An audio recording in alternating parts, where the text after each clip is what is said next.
சுவாமி வணக்கம். வணக்கம். சூசா பக்தி உலகம் சேனல் ஆரம்பிச்சதற்கு ரொம்ப ரொம்ப வாழ்த்துக்கள் உங்களுக்கு. ரொம்ப நன்றி, ரொம்ப நன்றி. மார்ச் 6 வந்து சனி பயிற்சி முடிஞ்சிருச்சு. இப்ப நாம வந்து சனி பயிற்சிக்கான பலன்களும், அதற்கான பரிகாரமும் நாம பார்க்க போறோம். நீங்க கொஞ்சம் சொல்லிடுங்க. அதாவது நவகிரகங்கள் வந்து முதல்ல நமக்கு தெரிஞ்சு சனி பயிற்சி, குரு பயிற்சி 2 தான். அப்பதான் நம்ம தாத்தா காலத்துல, பாட்டி காலத்துலலாம் பார்த்தீங்கன்னா 2 சனி பயிற்சி, குரு பயிற்சி தான் தெரியும். வேற எதுவும் தெரியாது. இப்போ செவ்வாய் பயிற்சி, ராகு பயிற்சி, சுக்கிரன் பயிற்சி எல்லா பயிற்சிகளும் சொல்றாங்க. மக்கள் தெரிஞ்சுக்க வேண்டியதை பத்தி ரொம்ப சந்தோஷம் தான் எனக்கு. இதுல ரொம்ப பிரதான பயிற்சி எதுன்னாக்க சனி பயிற்சியும், குரு பயிற்சியும் தான். குரு பயிற்சி வந்து 1 வருஷத்துக்கு வரும். சனி பயிற்சி மட்டும் 2.5 வருஷத்துக்கு ஒற்று வரும். சனி பயிற்சி வந்து சனி வந்து நீதி அரசர் அவர். எந்த ஒரு சூழ்நிலையும் தப்பு செஞ்சவனா விடவே மாட்டார். எந்த ஒரு சூழ்நிலையில நீங்க என்னதான் பூஜைகள் புனஸ்காரங்கள் பண்ணி அன்னதானங்கள் பண்ணி எல்லாம் பண்ணாலும் நீங்க பண்ண தவறுக்கு கட்டாயமா பனிஷ்மெண்ட் கொடுத்துட்டு தான் போவார் அவர். அவர் பெரிய சிவபக்தராக இருந்தாலும் சிவனையே பிடிச்சிட்டார். அது நிறைய வரலாறுலாம் உங்களுக்கு தெரியும், அது இருக்கு. அதை பின்னாடி சொல்றேன். அதனால அப்பேற்பட்ட நீதி அரசர் அவர் வந்து அவருடைய பயிற்சி இப்போ வந்திருக்கு. ரெண்டாவது எங்கெங்க போகணும் அப்படின்னு சொன்னா எல்லாருமே திருநள்ளாறே போய் குவிஞ்சி திருநள்ளாறையே பார்க்கணும் அவசியம் கிடையாது. திருநள்ளாறு போகலாம். திருநெல்வேலிக்கு பக்கத்தில் ஹரிகேசன் அல்லூர் அங்கே போகலாம். ஹரிகேசன் அல்லூரில் என்ன விசேஷம் அப்படின்னு கேட்டேன்னா, சனீஸ்வர பகவானுடைய மனைவி சேஷாதேவி மாண்டீஸ்வரரை தன் மடியில் வச்சுட்டு அந்த கோவிலில் உட்காந்துருப்பா. ஸோ சனீஸ்வர பகவான் வந்து ஒரு குடும்பத்தோடு அங்கே உட்காந்துருக்கார். அப்போ நீங்கள் அங்கே போனெல்லாம் உங்களுக்கு அங்கே விசேஷம். அது மட்டும் இல்லை, அங்கே வந்து குபேரர் வந்து தனி சன்னதி இருக்கு அவருக்கு. அந்த குபேரருக்கு தனி சன்னதி இருக்கிறதுனால எதுக்காக தனி சன்னதி இருக்குன்னா, குபேரர் வந்து அவருடைய அண்ணன் ராவணன் வந்து அவருடைய விமானத்தை பிடுங்கிட்டு போயிட்டார். பிடுங்கிட்டு போட்டவுடனே அவர் என்ன பண்ணார், மன வருத்தத்தோட போய் இந்த கோவில் கேட்டவுடனே, நீ ஹரிகேசநல்லூர் போய் இந்த குளத்துல ஸ்நானத்தை பண்ணிட்டு நீ எங்கள் சிவனை வேண்டிக்கோ உனக்கு வந்துருன்னார். அதே போல் அந்த ராவணன் கொண்டு வந்து அந்த விமானத்தை அவர்கிட்ட கொடுத்துட்டு போயிட்டார். அதனால என்ன ஐதீகம்னா, இழந்ததெல்லாம் திரும்ப பெறுவோம். இதெல்லாம் நல்ல நண்பர்கள், நல்ல சொத்து பத்துக்கள், நல்ல காரு, நல்ல வியாபாரம், எதெல்லாம் இழந்தமோ அதெல்லாம் அந்த இடத்துக்கு போனோம்னா திரும்பி நம்மளுக்கு கிடைக்குன்னு ஒரு ஐதீகம். ரெண்டாவது அங்கே வந்து மாண்டீஸ்வரருடைய தோஷங்கள் இருக்கிறவெல்லாம் அங்கே போகலாம். சனீஸ்வர பகவானுக்கு தனி சன்னதி இருக்குது. அதனால ஹரிகேசநல்லூர் போங்க. அதுக்கும் பக்கத்தில் குச்சனூர், தேனிக்கும் பக்கத்தில் இருக்குது, அங்கே போகலாம். அப்புறம் திருத்துறைப்பூண்டி, இந்த திருவாரூர், தஞ்சை மாவட்டத்தில் உள்ளவங்க திருக்கொல்லிக்காடு, அது பொங்கு சனீஸ்வரர், அங்கே போகலாம். அக்னீஸ்வரர் அங்கே.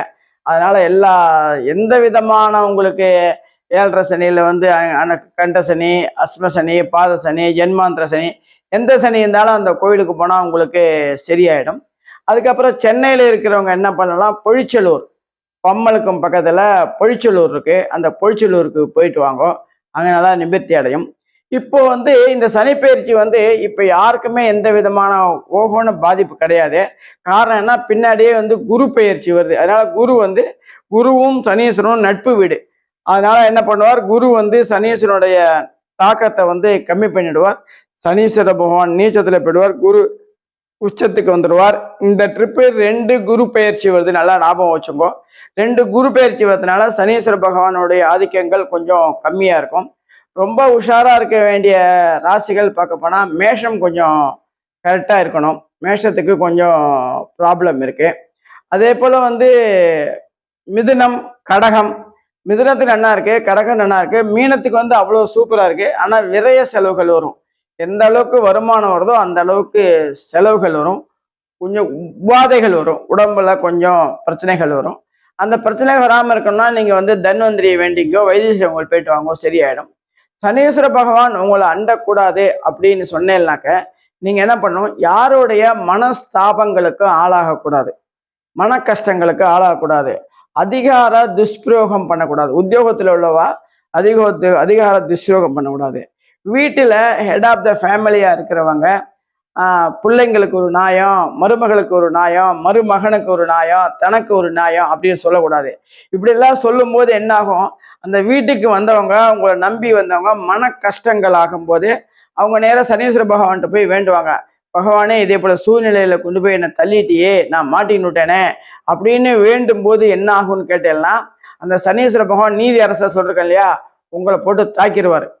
நீங்க வந்து இதெல்லாம் ஆத்துல வந்து ரொம்ப நம்ம தான் பெரிய ஆளா இருக்கிறோம், கம்பெனில நம்ம தான் பெரிய ஆளா இருக்கோம்னு அதிகார துஷ்பிரயோகம் பண்ணிட்டு, அப்புறம் கோயிலுக்கு போறேன், நான் சஷ்டி விரதம் இருக்கிறேன், ஹோமம் பண்றேன், பிரித்திங்கித ஹோமம் பண்றேன், நவகிரக ஹோமம் பண்றேன், பிள்ளையாருக்கு வந்து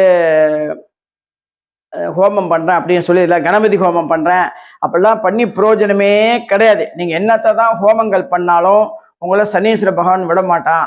அப்ப என்கிட்ட ஒரு சொன்னாரு, அசாமி எனக்கு வந்து பென்ஷன் வந்து 70,000 ரூபா வருது, எங்க ஆத்துக்காருக்கு 90,000 ரூபாய் வருது, ஆனா ரொம்ப கஷ்டப்பட்டு இருக்கோம், எல்லா வியாதிகளும் என்னென்ன பிரபஞ்சத்துல என்ன வியாதி உண்டோ அத்தனை வியாதியும் வந்து நல்லதொரு குடும்பம் பல்கலைக்கழகம்னு சொல்லுவாங்க, அதே போல என் உடம்பு ஒரு யூனிவர்சிட்டி மாதிரி இருக்குது, எல்லா வியாதிகளையும் என் உடம்புக்கு வந்துருத்தோ, அவ்வளோ கஷ்டப்படுறேன்னு சொன்னாங்க.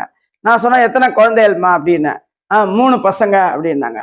மருமகளை எப்படிமாதாங்க? மருமகளாம் என் கண்ட்ரோல்ல வச்சிருந்தாங்க, அப்படி வச்சிருந்தாங்க. அந்த பாவம் தாம்மா இன்னைக்கு வந்து உன்னை ஆட்கொண்டது. பெண் சாபம் ரொம்ப பொல்லாது. பெண்கள் வந்து வெளியில சொல்ல முடியாம மனசுக்குள்ளேயே போட்டுப்பான். ஆண்களாவது வெளியில போய் ஃப்ரெண்ட்ஸ் கிட்ட சொல்லுவான், ஒரு தண்ணி அடிப்பான், சிகரெட்டு குடிப்பான், அப்படியே பண்ணுவான். பெண்கள் ஒன்றும் சொல்ல முடியாம மனசுக்குள்ளேயே போட்டு பிழைப்பிப்பாங்க. அந்த சாபம் தாம்மா இன்னைக்கு உனக்கு வந்திருக்குது அப்படின்னு. இல்லைங்க, எங்க வீட்டுக்காரர் நல்ல உத்தியோகத்துல இருந்தாரு, ரொம்ப கராரா இருப்பார். கராரா இருந்ததுனாலதான் ஒரு நல்லது கட்டத்துக்குள்ள கீழே வேலை செய்யறவனோ பர்மிஷன் கொடுத்து நல்லதுக்கு ஒரு ஒய்ஃபுக்கு உடம்பு சரியில்லை, ஒரு ஸ்கூல் ஃபீஸ் கட்டணும், அதுக்கெல்லாம் அனுப்பாம ரொம்ப டெரரா வச்சிருந்திருப்பாரு. அதனால அவனுடைய சாபங்கள், அந்த ஆபீஸ் வழியா அவங்க ஆத்துக்காருக்கு சாபமும், குடும்பத்துல நீ வந்து மருமகள் மருமகன் இவங்கெல்லாம் கொடுமைப்படுத்தினாலையும் உனக்கு இந்த பிரச்சனைகள் வந்திருக்குமா?